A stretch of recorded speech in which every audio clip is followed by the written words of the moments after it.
Bentrovati a una nuova edizione del nostro telegiornale meridiano del lunedì. È pronta a scattare la denuncia da parte dell'assessore regionale alla salute Riccardo Riccardi per l'episodio di Tolmezzo, dove alcuni manifestanti hanno preso a calci e a sputi la sua auto mentre Riccardi appunto presenziava a un evento collegato alle dinamiche sanitarie. Il servizio di Laura Buccarella.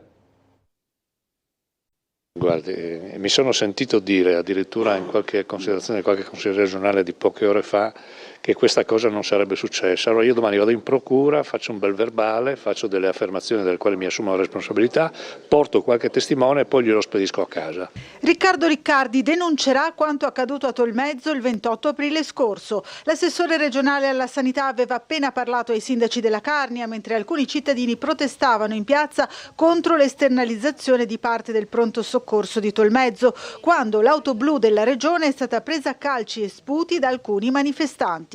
Amareggiato per l'accaduto, l'assessore se la prende con chi tra i politici cerca il consenso soffiando sulle paure delle piazze e dopo averci pensato su non lascia perdere e annuncia l'esposto in procura. Perché non pensa di essere immune rispetto a quello che sta accadendo. Se questo è il tono con il quale noi pensiamo di affrontare materie complesse, lasciando secondo me alla semplificazione della piazza, a volte organizzata, e a qualche scalmanato, perché lì qualche scalmanato evidentemente c'era, poi non mi pare che questa sia, io non sono né il primo né l'ultimo al quale sono capitate queste cose. Mi aspetterei da chi ha responsabilità politica atteggiamenti e toni un po' diversi, ma evidentemente la stagione non è nemmeno quella. Allora, allarme bomba questa mattina attorno alle mura del castello di San Giusto, vedete l'intervento della polizia e poi anche degli artificieri per un pacco sospetto proprio sotto alle mura, vedete le immagini girate questa mattina da Tele4, in realtà si trattava di un pacco contenente del polistirolo, forse un residio di uno dei cantieri edili dislocati nel centro cittadino, quindi intervento degli artificieri, nulla di serio dunque, e poi chiaramente è stato portato via il pacco che aveva destato l'attenzione della Polizia di Stato. Via i lavori per la nuova recinzione anti-vandalismo allo skate park di San Giacomo, un recinto alto 2,40 m per scongiurare qualsiasi forma di atti di danneggiamento in una delle aree di sfogo per i giovani di cui Tele4 si è occupato anche in trasmissioni di approfondimento. Gianluca Paladini. Io credo e ho ritenuto con i miei uffici di intervenire in uno spazio molto utilizzato e vissuto dai giovani, e ben venga che i giovani siano impegnati in attività sportive. Sostituire l'attuale recinzione con una di 2,40 m per scongiurare atti di vandalismo nello skate park di San Giacomo. I lavori di manutenzione straordinaria, formalmente consegnati oggi alla ditta Ilse e SAS, dureranno 120 giorni. Il costo dell'opera è di 137.000 euro. La recinzione sarà dotata anche di componenti che non permetteranno l'accesso allo skate park fuori dagli orari di apertura. Per la realizzazione delle fondazioni, gli scavi avranno particolare riguardo per le radici dei tanti alberi presenti in contorno pista. All'interno invece saranno valutate le varie criticità. E soprattutto anche per venire incontro ad alcune esigenze dei residenti qui vicino, che ovviamente sentivano di notte giocare oppure utilizzare in maniera maldestra queste medesime strutture, per cui ben venga se ci saranno occasioni di confronto anche con chi utilizza maggiormente questo impianto, però va anche tutelato, e tutelarlo vuol dire anche innalzare questa recinzione, evitare che ci siano di atti di vandalismo. Come potete vedere alle nostre spalle c'è una panchina che è stata divelta da altre parti, le strutture di ricovero di alcuni manufatti, di alcuni skate sono state rotte, per cui si provvederà sia da un punto di vista di sicurezza nell'impedire scavalcamenti notturni, sia anche nell'adeguare quelli che sono le coperture, le fughe, piccoli elementi che potrebbero consentire una migliore fruizione ai giovani skater. Allora ci colleghiamo ora con la sala operativa della Polizia Locale di Trieste per le ultime su traffico e viabilità con l'amico commissario Fulvio De Grassi. Buongiorno e ben trovato.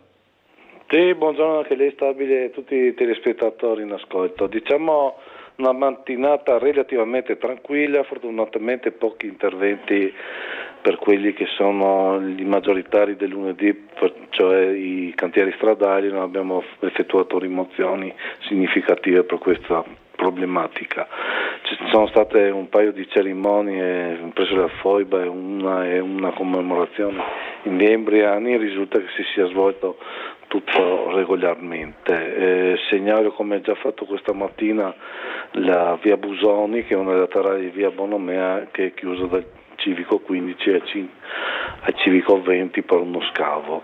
Rilevati 2 incidenti stradali stradali, adesso ne abbiamo un terzo, siamo stati appena avvisati, tra un veicolo della Trieste Trasporti e un veicolo. Non dovrebbero esserci feriti, comunque non cose gravissime, però lo stesso in via Svevo 13 potrebbero esserci dei rallentamenti visto la mole del mezzo. Per il resto non abbiamo in agenda niente per il pomeriggio, neanche chissà che per domani, quindi a questo punto vi restituirei la linea. Bene, proseguiamo con la pagina sportiva, ampia come sempre al lunedì, a partire dalla sconfitta di Varese della Pallacanestro Trieste, 85-80, purtroppo fallito il match point per la qualificazione europea alla Champions League. Trieste ci riproverà all'ultima giornata di campionato contro Sassari, vedremo dove, probabile a Verona, ma non c'è ancora conferma dopo la squalifica per 2 giornate del Palla Trieste. Vediamo. Trieste fallisce l'aggancio all'Europa sul parquet di Varese, festa da 6° posto matematico probabilmente solo rinviata, anche se il linguaggio del corpo dei biancorossi a Masnago non è stato dei migliori in prospettiva play-off. La squadra di Christian è rimasta in partita fino alla fine, ma contro un'avversaria che non ha fatto nulla di straordinario per vincere, 85-80 il finale, affidandosi a soluzioni individuali su cui la difesa giuliana non ha funzionato a dovere. Brutto l'avvio di partita, con Mitrulong a punire ripetutamente i biancorossi con la sua classe in transizione per il 6-0. Ross e una tripla di Jutov controbilanciano la partenza difficile. L'open job Metis però sembra attaccare senza particolari sforzi e vola agilmente sul 13-5, ancora guidata dal proprio esterno americano. La reazione da leader arriva per l'ennesima volta da Markel Brown, che segna e serve i compagni sostenendo l'ottimo ingresso in campo di Brooks, che propizia la parità a quota 19 dopo un quarto. Il primo e unico sostanzioso vantaggio ospite arriva nella seconda frazione con iniziative di McDermott e Candussi, che propiziano un 24-31 potenzialmente in grado di cambiare il volto del match. Trieste però non ha ancora fatto i conti con l'ex Alviti, che prima dall'arco e poi in penetrazione riporta avanti Varese. La squadra di Christian inizia a pagare anche l'assenza di Ruzier nelle rotazioni e il gelido 19% dall'arco, tanto che i padroni di casa chiudono sul 39-35 a metà incontro. E Jutov a provare a riaccendere Trieste nella ripresa, ma Varese pesca un Librizzi in serata di grazia e un ispirato Enz. Nonostante un Valentine che entra in partita, il punteggio segna il +9 interno al terzo stop del cronometro. La gara sembra ancora aperta, però quando i biancorossi provano ad appoggiarsi a Brown e McDermott, poi con una fiammata in difesa, una tripla di Valentine, ecco il -3. Ad ogni reazione degli swingman nostrani però corrisponde una reazione dei varesini e, nonostante un altro triplone di Valentine a 2 minuti dal termine, Enz chiude i conti con un paio di azioni personali su cui difensivamente si poteva fare oggettivamente di più. Trieste non sfrutta la sconfitta di Reggio nell'anticipo con Trento, tutto rimandato all'ultima sfida con Sassari.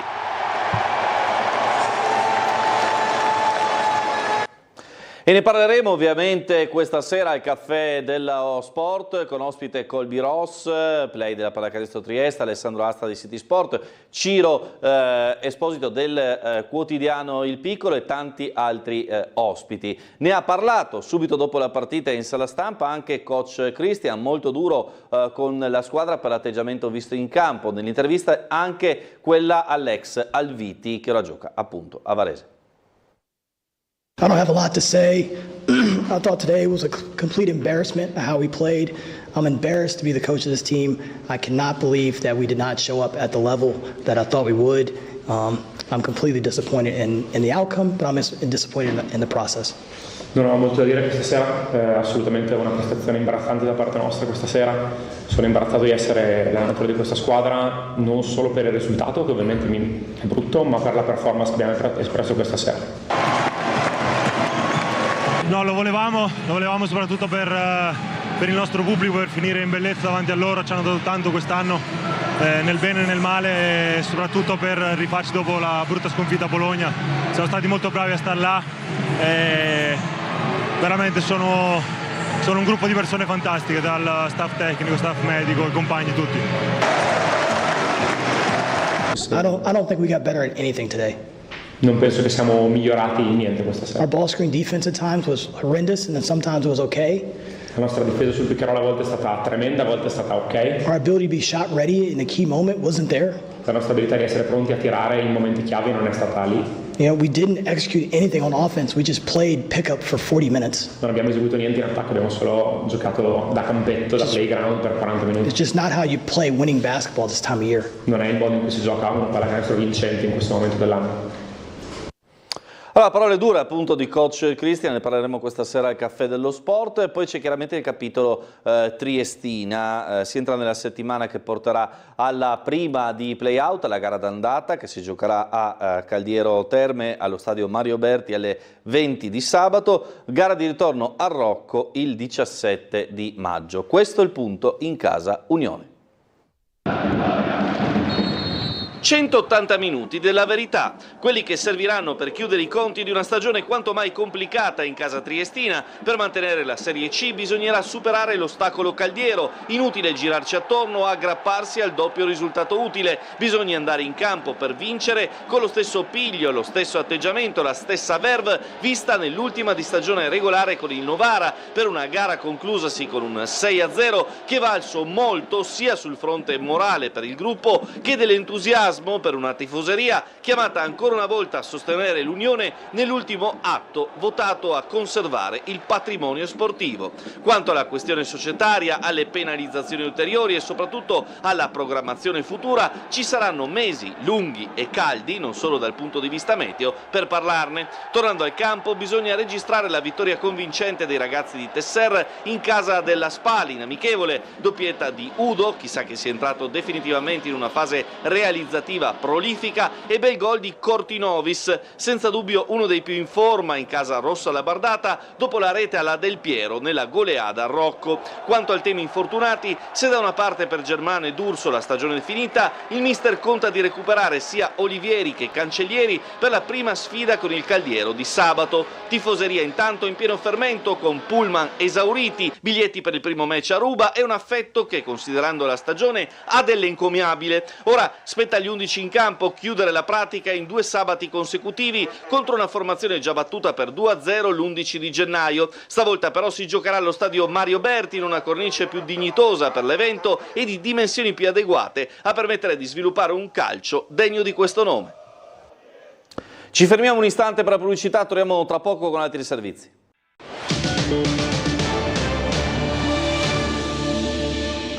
Bentrovati con il nostro telegiornale meridiano. Si è svolta questa mattina al monumento della foiba di Basovizza la cerimonia dell'80° anniversario della deportazione dei 97 finanzieri della caserma Campo Marzio di Trieste, proprio in occasione del 5 maggio, ricordo di quel 5 maggio del 1945, segnato dai moti per l'italianità di cui abbiamo parlato anche nell'approfondimento di ore 13. Momento di commemorazione oggi alla foiba di Basovizza in memoria dei 97 finanzieri uccisi e infoibati nel 1945, una celebrazione odierna alla presenza delle autorità civili, militari e religiose. Al termine di questo momento ci si è spostati al centro di documentazione di Basovizza, dove è stato proiettato un video proprio che ripercorre le tappe di questo momento storico, ed è stata anche svelata l'uniforme di uno dei finanzieri morti in quell'occasione. I nomi dei 97 finanzieri della caserma Campo Marzio sono riportati su una lapide, luogo simbolico di quell'eccidio di 80 anni fa. Un video proiettato all'interno del centro di documentazione storica ha ripreso gli eventi di quei primi giorni di maggio del 1945, accanto alla teca che contiene l'uniforme di uno dei militari morti nella foiba. I messaggi delle autorità hanno rimarcato il forte senso di vicinanza alle forze armate, alle famiglie delle persone morte e al senso di una memoria che va conservata e tramandata, in particolare a quelle giovani generazioni che possono non avere un collegamento diretto come grado di parentela capace di raccontare una storia vissuta in prima persona. Una pagina dolorosa per Trieste, per l'Italia, per la storia, ma noi siamo qui oggi nell'80° anniversario a ricordare questi 97 finanzieri che sono stati trucidati e e che avevano, l'unico loro tentativo era stato quello di difendere la loro patria, difendere la loro città. A suo tempo siamo riusciti a conservare anche quella lapide che poi l'abbiamo messa qua quando abbiamo realizzato dopo la legge del 2004 sulla legge del ricordo, per cui quando arrivo qua ci sono sempre grandi emozioni. La rotta balcanica entra nella sua fase più calda, con la bella stagione c'è da aspettarsi un'impennata di arrivi di migranti, lo ha detto la nostra emittente Lorenzo Tamaro, segretario regionale del Sindacato Autonomo di Polizia. La rotta balcanica è sempre stata attiva, è attiva, io sono entrato in polizia 36 anni fa, penso che la rotta balcanica già esisteva, è chiaro che nel corso degli anni sono cambiate le modalità, sono cambiate le etnie che sono passate per la rotta balcanica, le organizzazioni criminali sono cambiate nel loro modus operandi, eccetera, eccetera. Adesso entriamo nella bella stagione e quindi è da immaginare ci sia sicuramente un aumento anche di arrivi rispetto a quello che sono quelli invernali. Al momento i dati parlano, almeno per quanto riguarda i rintracci, quindi le persone che effettivamente sono fermate dalla polizia e dalle forze dell'ordine, rimangono tutto sommato abbastanza in linea rispetto ai dati dello stesso periodo dell'anno scorso. C'è da dire che dobbiamo ricordare che in passato purtroppo di anno in anno addirittura i numeri di rintracci raddoppiavano rispetto all'anno precedente, quindi abbiamo avuto un aumento molto importante nel corso degli anni che poi si è stabilizzato con la sospensione del Trattato di Schengen, quindi con il controllo sui confini. Questo cosa significa? Significa che se non avessimo avuto probabilmente il controllo sui confini e la sospensione di Schengen, noi avremmo avuto un fenomeno di ulteriore aumento rispetto all'anno precedente. Quindi insomma abbiamo anche un incremento importante di arresti per quanto riguarda l'immigrazione clandestina, quindi vuol dire che si sta combattendo quelle organizzazioni criminali e quindi io credo che questo sia una buona notizia. Bloccare completamente la rotta balcanica credo che sia una cosa che sia impossibile o quasi, insomma, no? E allora torniamo allo sport, oltre 10.000 partecipanti alla Trieste Spring Run fra la mezza maratona, l'evento Young e la Family. Ancora un successo per la manifestazione podistica triestina. Vediamo.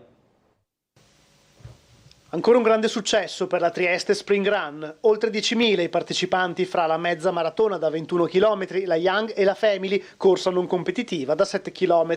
Più di 50 le nazioni rappresentate. Oggi la giornata dedicata alla gara podistica fra professionisti con partenza da Duino Aurisina e arrivo in piazza dell'Unità d'Italia e alla maratona per famiglie, alla quale hanno partecipato ben 5.500 persone. Gli atleti professionisti arrivati sul lungomare sono stati affiancati dai partecipanti della Family, partiti dal bivio di Miramare e giunti anche loro alla maggiore piazza cittadina, dove poi si sono svolte le premiazioni. Nella mezza maratona ha trionfato l'atleta kenyota di 25 anni Vincent Ntabo, che ha completato il percorso in 1 ora, 5 minuti e 34 secondi. Sul fronte femminile invece ha vinto la triestina campionessa di casa Caterina Stenta. L'atleta, già nota per i suoi successi nell'atletica e nel surf, è arrivata a traguardo dopo 1 ora, 20 minuti e 57 secondi. Oltre 2.500 gli atleti che hanno partecipato alla mezza maratona da 21 km. Per la categoria Family, a conferma della sua vocazione inclusiva, la manifestazione ha previsto la partecipazione gratuita per persone con fragilità, rafforzando così il messaggio di uno sport che non esclude ma abbraccia. E apriamo la pagina culturale. L'assessore comunale alla cultura di Trieste Giorgio Rossi in missione a Bergamo per ordinare a un cantiere navale la perfetta riproduzione del battiscafo Trieste che andrà a implementare con una grande mostra dedicata il Museo del Riquez. Io sono andato a Bergamo per, diciamo così, far diventare il mio sogno in una realtà. Voi sapete che da tempo sto lavorando sul battiscafo Trieste, no? La cosiddetta operazione battiscafo Trieste. Portare al Museo del Riquez la perfetta riproduzione del battiscafo Trieste. È l'impegno annunciato e progetto ormai in fase avanzata dell'assessore alla cultura Giorgio Rossi. Un omaggio all'impresa del battiscafo Trieste che il 23 gennaio del 1960 stabilì un record, superato solo nel 2012, immergendosi fino sul fondo della fossa delle Marianne. Il battiscafo Trieste, anche sulla base del rapporto che unì De Enriquez e Jacques Picard, sarà uno dei perni del rinnovamento del museo. E quindi noi abbiamo voluto ricostruire il battiscafo e sono andato a ordinarlo. Dove? Sono andato a ordinarlo a Bergamo, dove c'è un cantiere navale, gente di altissimo spessore, che fanno sommergibili. Sono sommergibili non più tradizionali come quelli che avevamo 50 anni fa quando io ero in Marina, il Toti o altro, che sono sommergibili di 120-130 metri, che lanciano siluri, ma soprattutto di sommergibili tascabili che fanno la guerra elettronica. Il costo per realizzare questo battiscafo è un costo, come possiamo dire, di straccio, perché è come se andasse a farlo. Perché si sono innamorati della nostra città, del Museo De Enriquez e l'idea appunto di essere quelli che vanno a ricostruire in scala 1:1, perché abbiamo portato loro proprio l'altra settimana i progetti, i dettagli con cui è stato costruito il sommergibile a Monfalcone e la navetta, che c'è una navetta dove stavano il Picard, va bene, che è scesa prima all'isola di Ponza e poi le Marianne in scala 1:1, e quindi adesso stiamo allestendo nell'hangar 8 del Museo De Enriquez questa postazione. Allora, a Staranzano torna il Festival dell'Acqua con la sua terza edizione, focus sulla gestione della risorsa più preziosa del nostro pianeta, 4 giorni di eventi. Presentata a Staranzano la terza edizione del Festival dell'Acqua, che torna dal 22 al 25 maggio. 4 giorni di festival e un vasto programma con oltre 40 appuntamenti fra confronti, performance, eventi espositivi, laboratori e altre esperienze. Il tutto dedicato alla risorsa più importante del nostro pianeta. We the People, noi la comunità, è il tema della terza edizione. Nel segno della metodologia di ricerca e della modalità comunicativa che prevedono l'intreccio fra scienza e arte, nel programma del festival si alterneranno esposizioni divulgative, performance teatrali, percorsi di ricerca, concerti e altri eventi al servizio della stessa urgente missione: stimolare una rinnovata consapevolezza su questo bene dell'umanità e favorire comportamenti sostenibili. Molti saranno gli appuntamenti incentrati sullo spreco idrico e sugli accordi fra le partecipate che gestiscono l'acqua. Focus anche sul tema dell'inquinamento, sulla storia della bonifica, sulla fauna ittica dell'Adriatico e sulle nuove tecnologie di irrigazione agricola. Il tutto con il contributo di artisti, scienziati e divulgatori. Allora torniamo in chiusura su un caso di cronaca, quello dell'incendio giovedì 1 maggio al campeggio dell'Obelisco in strada Nuova Peropicina nel pomeriggio del 1 maggio di un camper sul quale appunto si è stato aperto un fascicolo da parte della Procura. Il rapporto dei Vigili del Fuoco è arrivato sul tavolo della Procura di Trieste, che ora vuole vederci chiaro. Ha aperto un fascicolo per incendio colposo. Parliamo del rogo divampato nel tardo pomeriggio del 1 maggio al campeggio Obelisco in strada Nuova Peropicina. Incendio che ha devastato intere piazzole e distrutto automobili, motorini e roulotte. Le investigazioni mirano a far luce sulle cause e le eventuali responsabilità.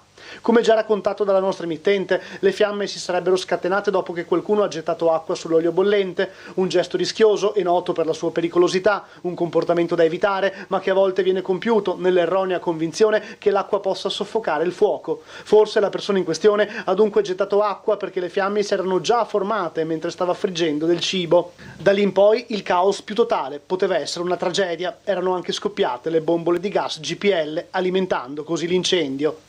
Almeno 150 le persone presenti nella struttura, fra turisti e residenti, che si sono messi in salvo, chi uscendo dal campeggio, chi spostandosi di piazzola. Secondo quanto appreso, il responsabile del gesto sarebbe un uomo di mezza età che vive all'interno della struttura. Al momento dell'incidente sarebbe stato sotto effetto di bevande alcoliche. Focus degli investigatori anche sulla gran quantità di bombole presenti nel campeggio, che non possono essere ammassate in gran numero proprio per evitare incidenti come quello verificatosi giovedì scorso. Quindi sotto la lente di ingrandimento anche la gestione della struttura stessa, la verifica del rispetto della normativa antincendio, più in generale le condizioni di sicurezza. È tutto per quanto riguarda questa edizione del TG, ci vediamo stasera alle 19:30 e poi alle 21:10 con il Caffè dello Sport.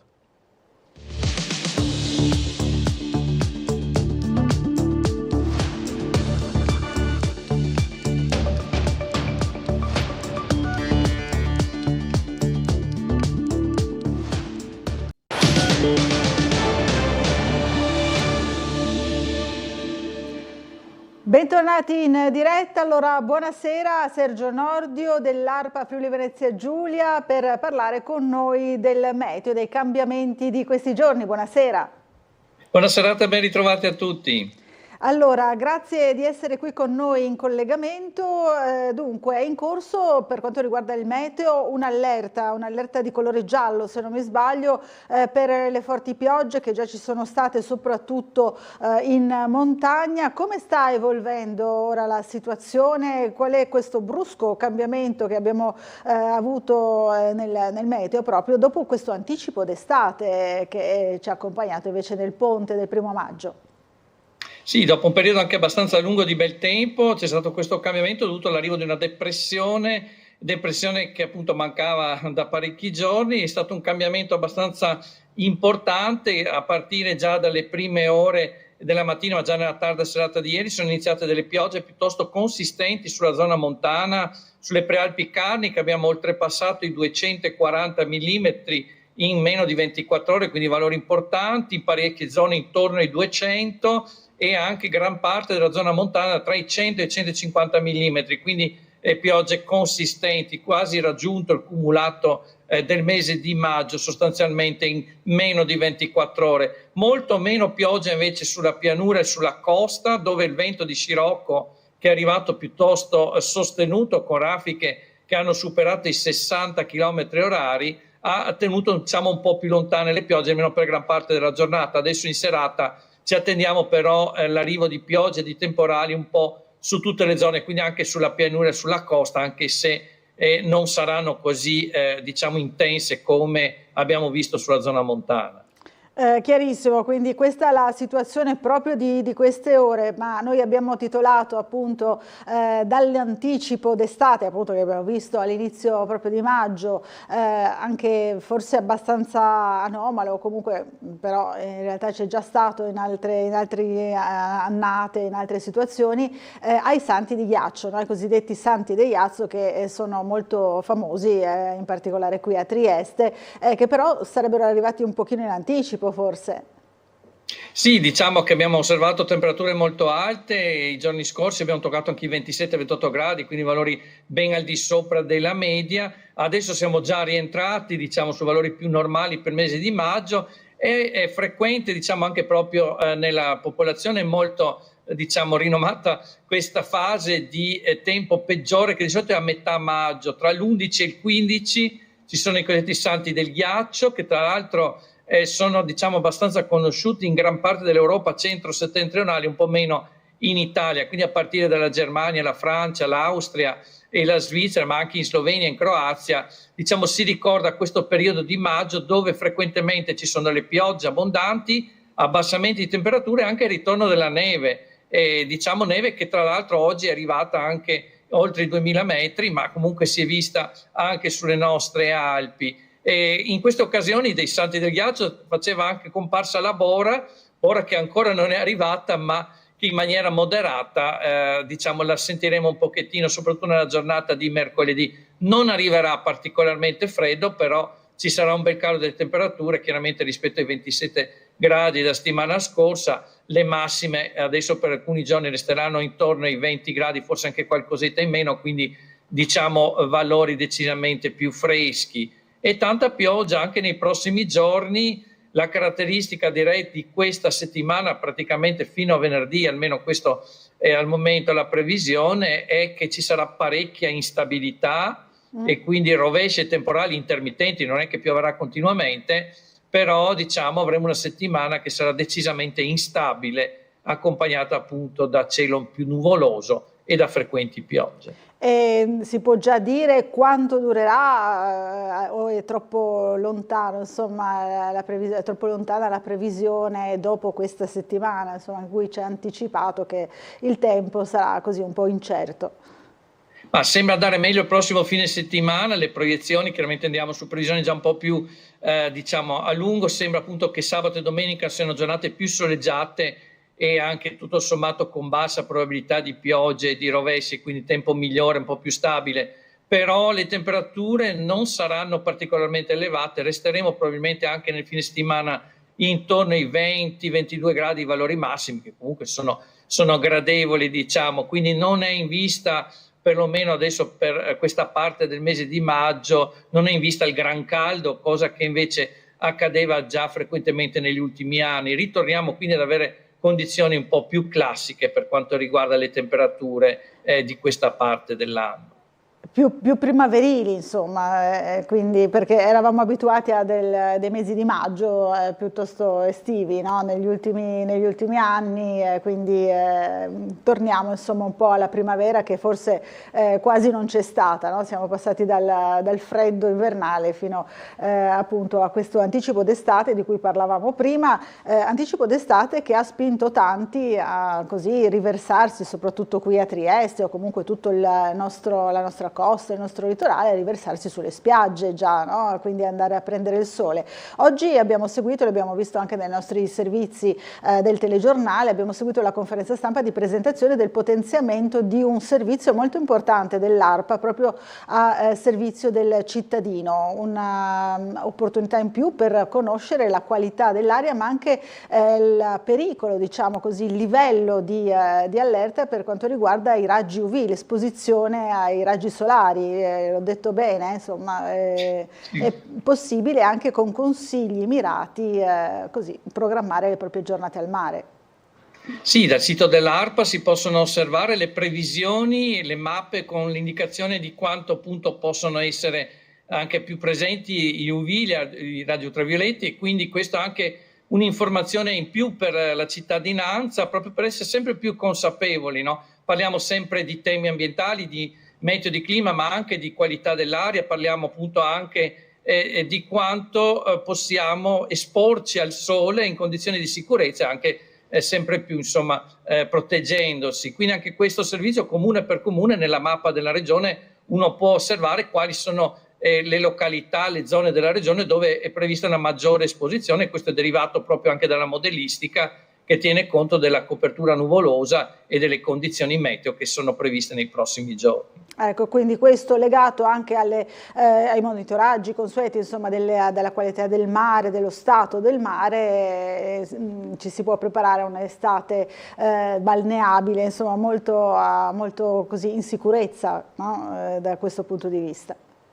Sì, anche la curiosità che generalmente all'inizio dell'estate le temperature del mare, dell'acqua, sono un po' più alte sulla zona lagunare e della costa centro-occidentale della regione piuttosto che su quella orientale.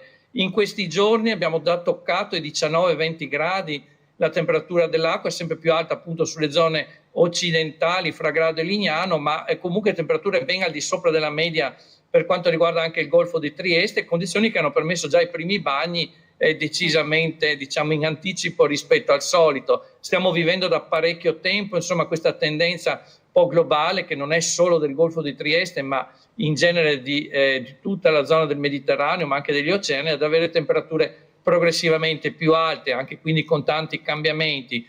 E anche questo fatto di avere una temperatura del mare più elevata induce poi anche un comportamento dell'atmosfera che sente la presenza del calore nel mare, quindi sia in superficie che in profondità, con lo sviluppo anche di nuvolosità diversa, no? Quindi anche le previsioni del tempo probabilmente si possono sbagliare un po' di più, proprio perché avendo un mare che ha una temperatura diversa dalla normalità, produce appunto dei fenomeni diversi, quindi magari più temporali, più rovesci, ma allo stesso tempo possiamo anche avere dei periodi con delle schiarite, fra virgolette, non previste. Per questo le previsioni diventano un po' più incerte, con questa alternanza di periodi in cui c'è un po' più di sole e poi magari appunto dei scrosci, dei temporali, dovuti proprio anche a una temperatura del mare che è un po' più alta rispetto alla norma. Alla norma, al solito. Intanto mentre stava parlando stavano scorrendo anche le immagini di alcuni grossi acquazzoni o comunque situazioni di temporali, di grosse precipitazioni del passato che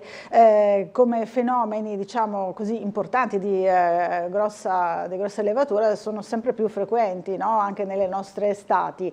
Si può già prevedere qualcosa per l'estate prossima? Anche in contrasto con quello che è l'altro grande problema invece che è quello della siccità. Ma diciamo che ci sono delle previsioni che sono legate a dei modelli sperimentali che vengono emesse settimanalmente, quindi ogni lunedì, proprio lunedì sera, vengono emesse dal Centro Copernicus, che è un consorzio derivato appunto dall'Unione Europea per quanto riguarda la modellistica climatica. Queste previsioni disponibili proprio al lunedì sera ci danno le indicazioni per le 5 settimane successive di quello che sarà la tendenza della temperatura a grandi linee, se tende a essere un po' più elevata rispetto alla media, un po' più bassa, quindi lo scostamento della normalità, e anche per quanto riguarda le precipitazioni, se sono attese sempre a livello di diciamo media settimanale, piogge un po' più abbondanti o meno abbondanti rispetto alla media. La tendenza per le prossime settimane è quella sempre di avere temperature leggermente superiori alla norma, quindi non sono previsti particolari periodi di freddo o di temperature più basse, quindi mediamente, questo vuol dire che alcune giornate sono un po' più fresche, altre un po' più calde, però mediamente per le prossime settimane temperature leggermente al di sopra della media, e per quanto riguarda le piogge siamo in media o un po' al di sopra, quindi questo vuol dire che non ci sarà siccità a breve, anzi, e che probabilmente avremo delle piogge magari intermittenti. Questa è anche una tendenza che è consolidata anche dalla modellistica della NASA, che è negli Stati Uniti, che cerca di predisporre insomma, previsioni anche a livello di scala maggiore, quindi su tutto il globo e quindi anche per l'Europa, e danno questa frequenza abbastanza costante durante le prossime settimane anche di perturbazioni di fase, quindi tutto sommato non si intravedono al momento, perché queste previsioni poi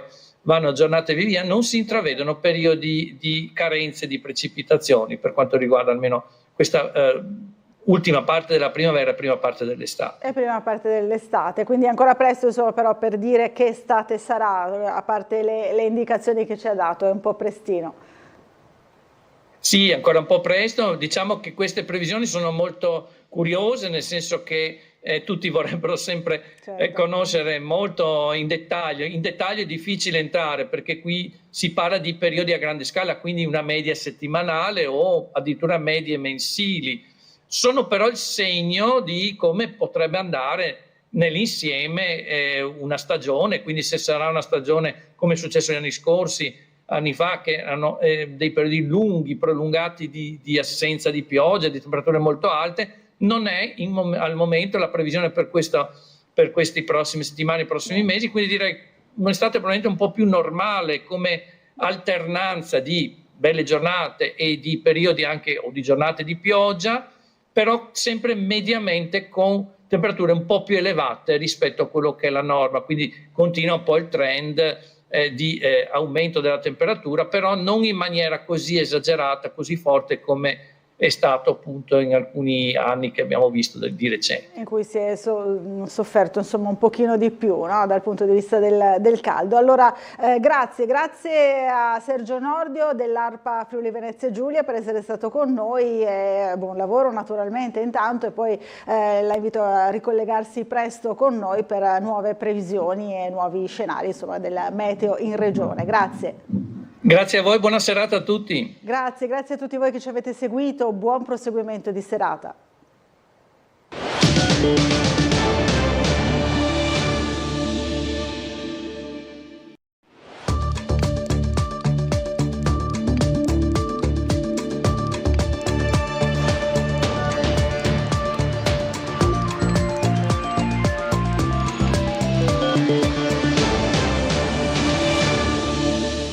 Nuovi studi per stabilire la natura della lesione alla vertebra toracica del corpo di Liliana. Secondo alcuni consulenti da collocarsi dopo la morte si indebolirebbe l'ipotesi strangolamento. Pacco sospetto sotto le mura del castello di San Giusto, interviene Polizia di Stato con gli artificieri, ma si trattava solo di un imballaggio in polistirolo. È pronta a scattare la denuncia da parte dell'assessore Riccardi per l'episodio di Tolmezzo, dove alcuni manifestanti hanno preso a calci e sputi la sua auto. Si apre l'era Fasan, prima seduta del Consiglio Comunale di Monfalcone, ma i consiglieri di Forza Italia e il consigliere si siede ai banchi dell'opposizione. Celebrazione a Trieste alla foiba di Basovizza in memoria dei 97 finanzieri uccisi nel maggio 45 alla presenza delle autorità civili, militari e religiose. Presentato lo strumento sviluppato dall'ARPA per la stima del rischio di esposizione ai raggi solari. La nostra regione riscontra la più alta incidenza in Italia di tumori cutanei. Pallacanestro Trieste sconfitta per 85-80 Varese. Qualificazione all'Europa rinviata all'ultima giornata di regular season contro Sassari. Buonasera dal telegiornale di Tele4. In apertura ancora il caso Resinovic, nuovi studi all'orizzonte per analizzare la frattura alla vertebra toracica di Liliana, una lesione che potrebbe risalire al momento dopo la morte. Se venisse confermato questo dato, si indebolirebbe l'ipotesi di morte per strangolamento. Vediamo il servizio di Gianluca Palladin. La frattura sulla vertebra T2 potrebbe essere l'elemento chiave per rispondere alla domanda più importante. Liliana Resinovic è stata uccisa tramite strangolamento dopo essere stata sorpresa da qualcuno alle spalle, oppure quella lesione risale dopo la morte? È questo un punto sul quale i periti, fra quelli incaricati dalla procura e quelli nominati dalle parti, non sono d'accordo. Tecnicamente parliamo della vertebra toracica sotto la base del collo, che, come ha rilevato anche lo studio dell'antropologa forense Cristina Cattaneo, presenta un'intaccatura, un piccolo infossamento sopra la linea di frattura. Le caratteristiche generali di tale frattura, si legge nella consulenza medico-legale del pool di esperti nominati dalla procura per la seconda autopsia sul corpo di Liliana, sono tipiche di un aspetto perimortale, il che significa che la lesione risale a poco prima o poco dopo il decesso. Se con nuove analisi venisse dimostrato che quella lesione è da collocarsi a un momento successivo alla morte, allora si indebolirebbe l'ipotesi che qualcuno abbia strangolato da dietro la 63enne di Via Verrocchio e di conseguenza che sia stata uccisa. Sia i consulenti della procura che quelli nominati dalle parti procederanno ora con le analisi sui cellulari di Liliana per rintracciare messaggi da tempo cancellati e più in generale per recuperare dati digitali alla luce delle nuove tecnologie, operazioni di una certa rilevanza per riuscire a stabilire un quadro preciso e recuperare indizi che possono aiutare a scoprire la verità sulla morte della donna. Non è da escludere però che l'aspetto chiave, come detto, possa essere proprio la natura di quella lesione alla vertebra toracica. Nuovi studi puntano a chiarire questo aspetto. Secondo alcuni consulenti la partita si gioca tutta qui. È pronta a scattare la denuncia da parte dell'assessore regionale Riccardi per l'episodio di Tolmezzo, dove alcuni manifestanti hanno preso a calci e sputi la sua auto.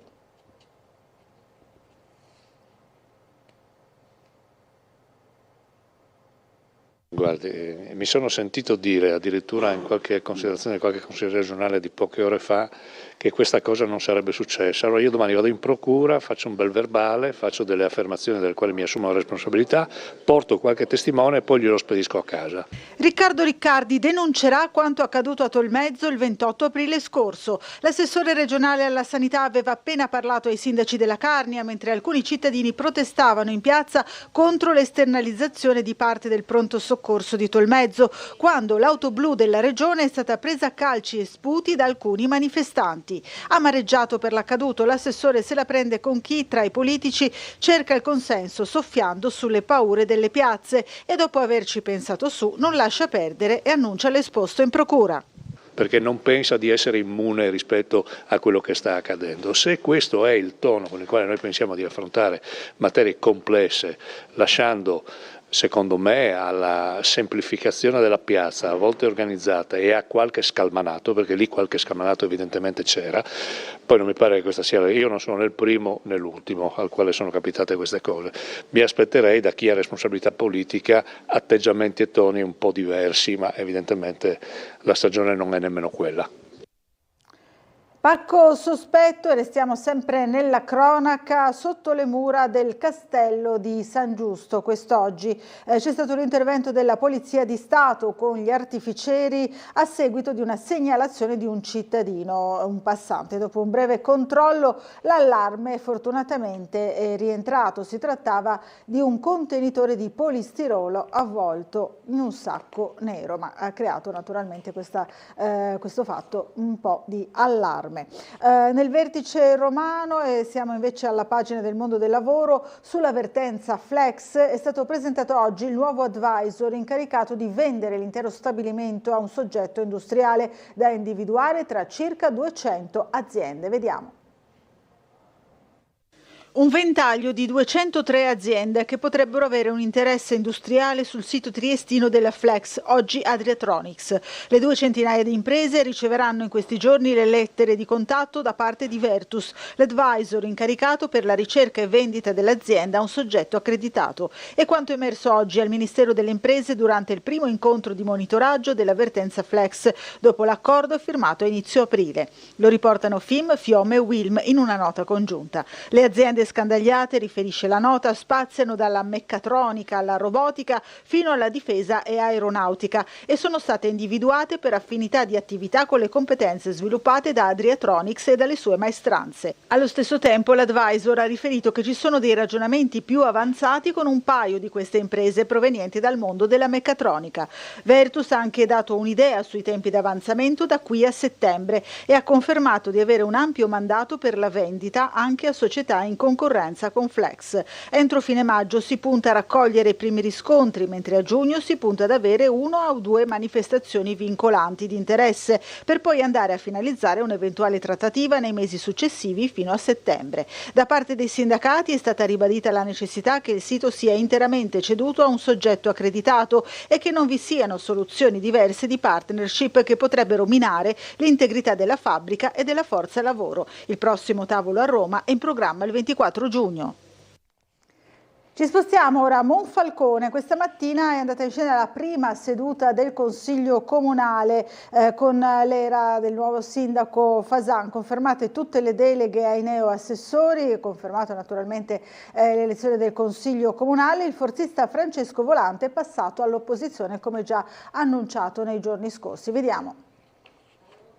Primo consiglio comunale per l'amministrazione Fasan stamane a Monfalcone. A presiedere l'aula è stata l'ex sindaco Anna Maria Cisint come consigliere anziano, ovvero che ha ricevuto il maggior numero di preferenze in maggioranza, e subito l'aula ha dato via libera alla convalida degli eletti e alla surroga del consigliere dimissionario Luca Zorzenon di Fratelli d'Italia, neoassessore, e la conseguente convalida del primo dei non eletti nella stessa lista, Luis Resuli. Presidente dell'aula è stato eletto il giovane Gabriele Bergantini della lista Cisint, che ha ottenuto 19 preferenze, mentre vicepresidente è con 6 preferenze Alessandro Saullo, indicato da Diego Moretti.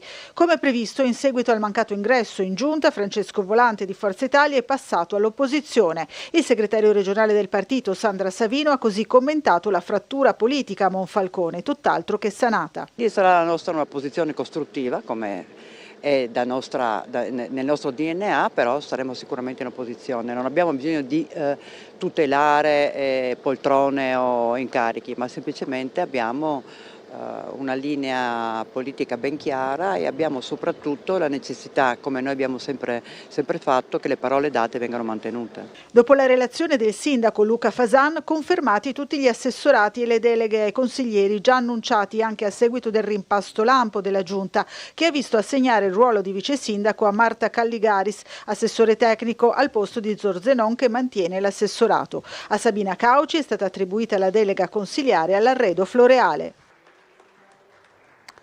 Celebrazione oggi alla foiba di Basovizza in memoria dei 97 finanzieri uccisi nel maggio del 1945, alla presenza delle autorità civili, militari e religiose. C'era per noi Bernardo Gulotta.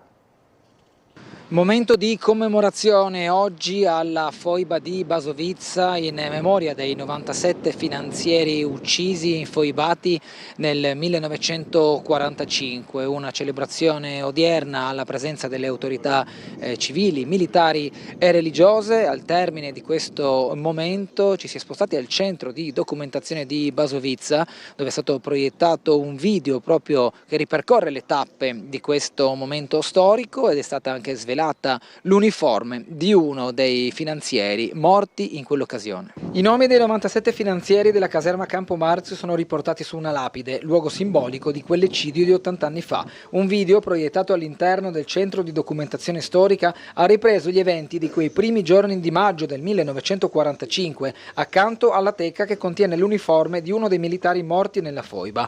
I messaggi delle autorità hanno rimarcato il forte senso di vicinanza alle forze armate, alle famiglie delle persone morte e al senso di una memoria che va conservata e tramandata, in particolare a quelle giovani generazioni che possono non avere un collegamento diretto come grado di parentela capace di raccontare una storia vissuta in prima persona. Una pagina dolorosa per Trieste, per l'Italia, per la storia, ma noi siamo qui oggi nell'80° anniversario a ricordare questi 97 finanzieri che sono stati trucidati e che avevano, l'unico loro tentativo era stato quello di difendere la loro patria, difendere la loro città.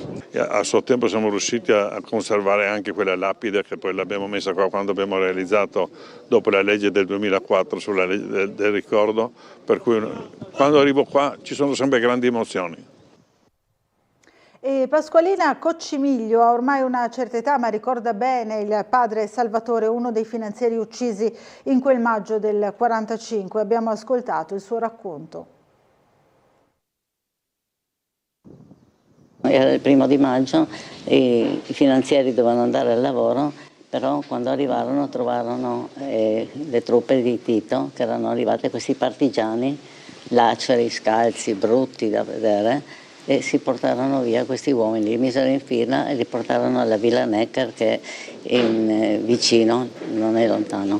Le signore andarono a trovarli, le mogli, però dopo 3 giorni li portarono via oltre confine, non si seppe mai dove.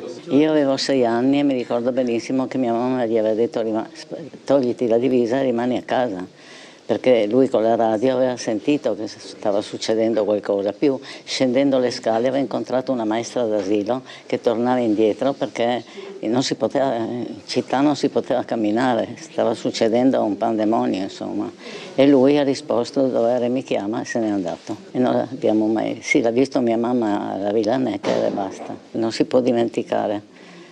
E io racconto sempre anche alla mia nipotina, che vuole molto sapere tutto, è interessata di queste cose e i giovani le devono sapere.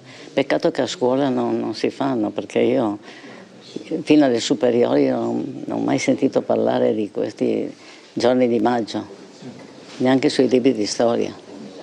Ecco, magari io ho finito la scuola nel 58, quindi non sono molti anni fa, adesso non so come sono i libri di oggi, ma non ne parlava nessuno. Era una persona molto fine, molto distinta, mai una parola fuori posto, era calabrese, ma si era arruolato molto giovane. Tra l'altro io ho ricevuto una telefonata da una dottoressa di Lamezia Terme. Io così ho saputo queste cose, da Lamezia Terme, che parlavano delle foibe. E allora qualcuno del paese ha detto ma noi abbiamo un nostro paesano che è stato infoibato, e così è saltato fuori il nome di mio papà. Mi hanno telefonato dalla Lamezia, io ho raccontato tutta la storia. Se voi cercate sul cellulare o dove Coccimiglio Salvatore, leggete tutta la mia lettera, leggete tutto quello che è stato detto di lui. Presentato oggi lo strumento sviluppato dall'ARPA per la stima del rischio di esposizione ai raggi solari. La nostra regione riscontra la più alta incidenza in Italia di tumori cutanei e di altre patologie. Vediamo. Un nuovo servizio per stimare il rischio di esposizione ai raggi ultravioletti basato su dati satellitari e georeferenziato a livello comunale. È lo strumento messo a disposizione dell'ARPA regionale presentato dagli assessori alla difesa dell'ambiente Fabio Scoccimarro e alla salute Riccardo Riccardi. Se consideriamo che la nostra regione è la regione nella quale abbiamo maggiore rilevanza di carcinomi o melanomi cutanei, quindi che hanno a che fare con la pelle, è evidente che le radiazioni e l'esposizione al sole determinano delle condizioni importanti. 39 nel caso di uomini su 100.000 abitanti invece che 22 a livello nazionale, donne 31 invece che 18 in questa regione, evidentemente ci danno un segnale importante da considerare. I dati di facile consultazione indicano il livello di rischio e rimandano a consigli pratici come indossare cappellino e maglietta o mettere la crema solare. Particolare attenzione viene posta nella protezione dei bambini, dal momento che le scottature dell'infanzia costituiscono fattore di rischio per patologie della pelle in età adulta. Noi monitoriamo con ARPA tutto l'ambiente, nel caso specifico delle esposizioni facciamo già delle valutazioni, delle rilevazioni. In questo caso saranno più puntuali nei mesi estivi, dove verranno monitorate puntualmente e geolocalizzate, quindi chiunque col telefonino piuttosto che col computer vedrà dov'è l'esposizione e il rischio ai raggi UV, andare a proteggersi in maniera adeguata a seconda di quelle che saranno le indicazioni. Quindi abbiamo iniziato questo percorso potenziandolo rispetto al passato, oltre al fatto del controllo, visto che si parla soprattutto di mare, anche del controllo delle acque, anche in questo caso vengono monitorate giornalmente, quindi ogni giorno uno potrà vedere sia lo stato dell'acqua che quello dell'aria. Prima di passare al prossimo servizio, una notizia di cronaca. Le volanti della polizia hanno fermato questo pomeriggio un uomo armato di coltello in città. La persona, un cittadino africano, stava per essere sottoposto a un controllo in strada, ma lo straniero, non appena visto la polizia, è fuggito per non farsi identificare, innescando un inseguimento nella zona di Largo Barriera. Gli agenti lo hanno bloccato in via d'Azeglio e durante la perquisizione gli hanno trovato appunto addosso il coltello. Si è emerso poi che la persona ha vari precedenti. Via ai lavori per la nuova recinzione antivandalismo allo skate park di San Giusto, un recinto alto 2 metri e 40 centimetri per scongiurare atti di danneggiamento. Vediamo. Io credo e ho ritenuto con i miei uffici di intervenire in uno spazio molto utilizzato e vissuto dai giovani, e ben venga che i giovani siano impegnati in attività sportive. Sostituire l'attuale recinzione con una di 2,40 metri per scongiurare atti di vandalismo nello skate park di San Giacomo. I lavori di manutenzione straordinaria, formalmente consegnati oggi alla ditta Ilse e SAS, dureranno 120 giorni. Il costo dell'opera è di 137.000 euro. La recinzione sarà dotata anche di componenti che non permetteranno l'accesso allo skate park fuori dagli orari di apertura.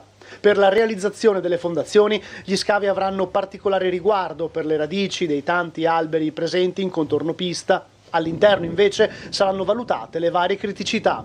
E soprattutto anche per venire incontro ad alcune esigenze dei residenti qui vicino, che ovviamente sentivano di notte giocare oppure utilizzare in maniera maldestra queste medesime strutture, per cui ben venga se ci saranno occasioni di confronto anche con chi utilizza maggiormente questo impianto, però va anche tutelato, e tutelarlo vuol dire anche innalzare questa recinzione, evitare che ci siano di atti di vandalismo. Come potete vedere alle nostre spalle c'è una panchina che è stata divelta da altre parti, le strutture di ricovero di alcuni manufatti, di alcuni skate sono state rotte, per cui si provvederà sia da un punto di vista di sicurezza nell'impedire scavalcamenti notturni, sia anche nell'adeguare quelli che sono le coperture, le fughe, piccoli elementi che potrebbero consentire una migliore fruizione ai giovani skater.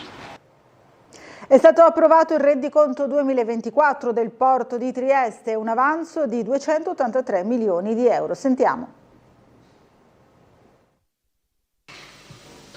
Con un avanzo generale di amministrazione di quasi 283 milioni vincolati quasi totalmente a investimenti collegati a esecuzioni di opere, il Comitato di gestione dell'Autorità di Sistema Portuale del Mare Adriatico Orientale ha approvato il rendiconto generale 2024.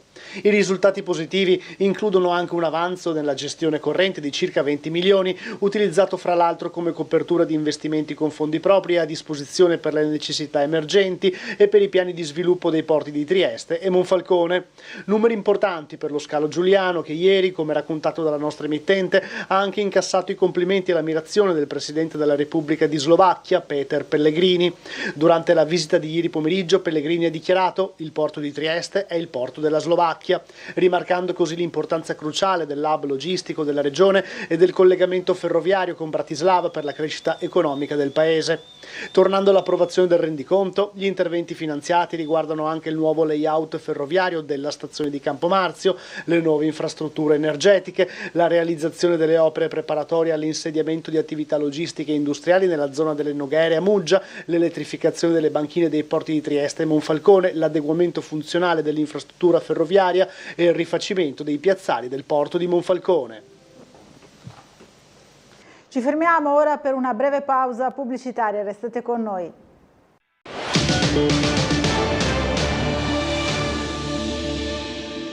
Apriamo la pagina sportiva, pallacanestro Trieste sconfitta per 85-80 a Varese, qualificazione all'Europa rinviata all'ultima giornata di regular season contro Sassari. Marco Stabile.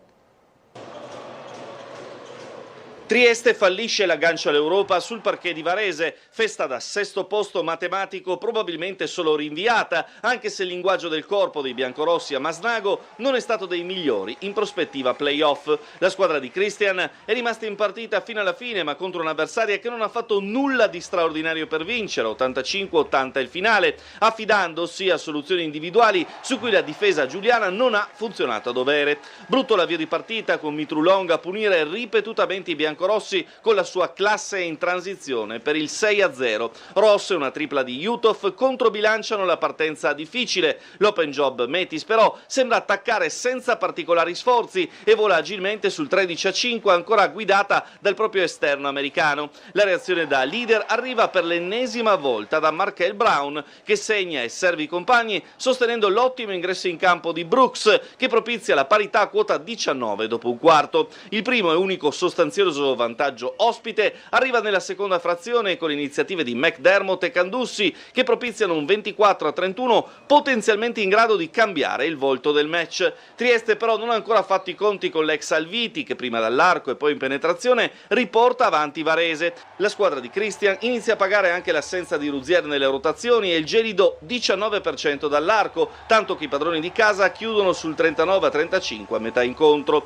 E Jutov fa provare a riaccendere Trieste nella ripresa, ma Varese pesca un Librizzi in serata di grazia e un ispirato Enz. Nonostante un Valentine che entra in partita, il punteggio segna il +9 interno al terzo stop del cronometro. La gara sembra ancora aperta, però quando i biancorossi provano ad appoggiarsi a Brown e McDermott, poi con una fiammata in difesa, una tripla di Valentine, ecco il -3. Ad ogni reazione degli swingman nostrani però corrisponde una reazione dei varesini e nonostante un altro triplone di Valentine a 2 minuti dal termine, Enz chiude i conti con un paio di azioni personali su cui difensivamente si poteva fare oggettivamente di più. Trieste non sfrutta la sconfitta di Reggio nell'anticipo con Trento, tutto rimandato all'ultima sfida con Sassari. E questa sera ospiti di Marco Stabile ci saranno Colby Ross del Play della Pallacanestro Trieste, Ciro Esposito, giornalista del Piccolo, Alessandro Asta di City Sport, Matteo Medani, opinionista, e Roberto Furlanic di Trieste Spring Run. Dure critiche alla squadra da parte di coach Jamion Christian nel post partita di Varese. Sentiamolo. I don't have a lot to say. I thought today was a complete embarrassment of how we played. I'm embarrassed to be the coach of this team. I cannot believe that we did not show up at the level that I thought we would. I'm completely disappointed in the outcome, but I'm disappointed in the process. Non ho molto da dire questa sera, assolutamente una prestazione imbarazzante da parte nostra questa sera. Sono imbarazzato di essere l'allenatore di questa squadra, non solo per il risultato, che ovviamente è brutto, ma per la performance che abbiamo espresso questa sera. No, lo volevamo soprattutto per per il nostro pubblico, per finire in bellezza davanti a loro. Ci hanno dato tanto quest'anno, nel bene e nel male, e soprattutto per rifarci dopo la brutta sconfitta a Bologna. Siamo stati molto bravi a star là, e veramente sono un gruppo di persone fantastiche, dal staff tecnico, staff medico, i compagni tutti. I don't think we got better at anything today. Non penso che siamo migliorati in niente questa sera. Our ball screen defense at times was horrendous, and then sometimes it was okay. La nostra difesa sul pick and roll a volte è stata tremenda, a volte è stata ok. Our ability to be shot ready in a key moment wasn't there. La nostra abilità di essere pronti a tirare in momenti chiave non è stata lì. You know, we didn't execute anything on offense. We just played pickup for 40 minutes. Non abbiamo eseguito niente in attacco, abbiamo solo giocato da campetto, da playground per 40 minuti. It's just not how you play winning basketball this time of year. Non è il modo in cui si gioca una pallacanestro vincente in questo momento dell'anno.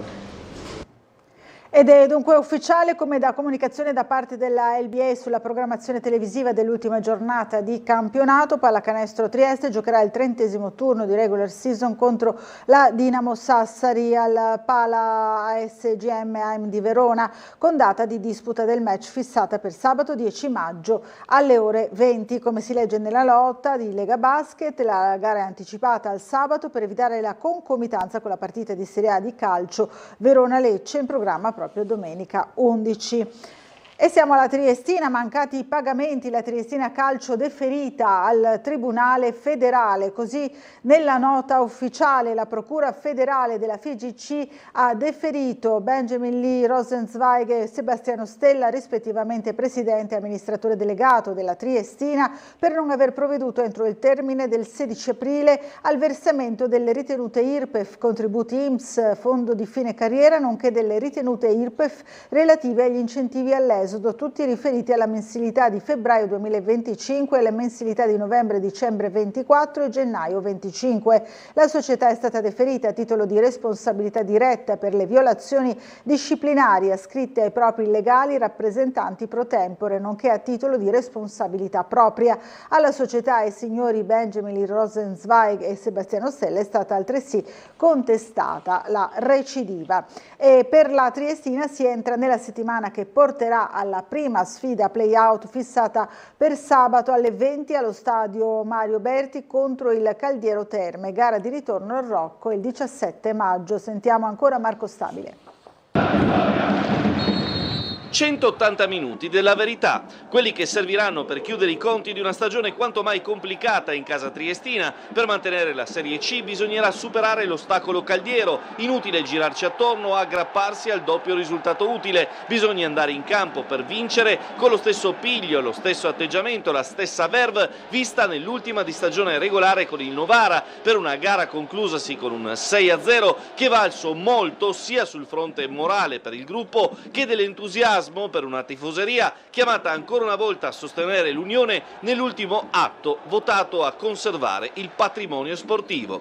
Quanto alla questione societaria, alle penalizzazioni ulteriori e soprattutto alla programmazione futura, ci saranno mesi lunghi e caldi, non solo dal punto di vista meteo, per parlarne. Tornando al campo, bisogna registrare la vittoria convincente dei ragazzi di Tesser in casa della Spali, in amichevole, doppietta di Udo, chissà che sia entrato definitivamente in una fase realizzativa prolifica, e bel gol di Cortinovis, senza dubbio uno dei più in forma in casa rossa labardata dopo la rete alla Del Piero nella goleada a Rocco. Quanto al tema infortunati, se da una parte per Germano e D'Urso la stagione è finita, il mister conta di recuperare sia Olivieri che Cancellieri per la prima sfida con il Caldiero di sabato. Tifoseria intanto in pieno fermento, con pullman esauriti, biglietti per il primo match a Ruba e un affetto che, considerando la stagione, ha dell'encomiabile. Ora spetta agli 11 in campo chiudere la pratica in 2 sabati consecutivi contro una formazione già battuta per 2-0 l'11 di gennaio. Stavolta però si giocherà allo stadio Mario Berti, in una cornice più dignitosa per l'evento e di dimensioni più adeguate a permettere di sviluppare un calcio degno di questo nome.